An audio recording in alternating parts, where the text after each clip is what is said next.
భారతదేశం ఎప్పటికో విద్యుత్ ఉత్పత్తిలో అద్భుతమైనటువంటి ప్రగతి సాధిస్తోంది.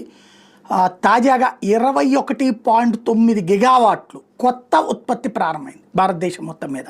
24 గంటల కరెంటుకి అవసరమైన ఇప్పుడు కంపెనీలు వస్తున్నాయి, పెద్ద ఎత్తున పబ్లిక్ యూసేజ్ పెరిగిపోయింది. దానికి తగ్గట్టుగా కరెంట్ ప్రొడక్షన్ పెరగాలి. ప్రపంచంలోని వివిధ దేశాల వాళ్ళని పెట్టుబడులకు ఆహ్వానించాం, దాని ఇంపాక్ట్ కనబడుతుంది. ఇప్పుడు 21.9 గిగావాట్ల సోలార్ అండ్ విండ్, ఇది 2025 కంప్లీట్గా అయ్యేటప్పటికి పూర్తి చేతిలోకి వస్తుంది. ఇయర్ బై ఇయర్ ఇంక్రీజ్ అవుతూ వస్తుంది. ఇప్పుడు 56% సోలార్ ఇన్స్టలేషన్ జరుగుతున్నాయి, 51.6% విండ్ కెపాసిటీ పెంచుతున్నారు. టోటల్గా లాస్ట్ ఇయర్తో పోల్చుకుంటే 82% ఎదుగుదల అన్నటువంటిది నమోదు కావడం అన్నది ఇక్కడ కీలకమైనటువంటి అంశం. ఏదైతే రీఇన్స్టలేషన్స్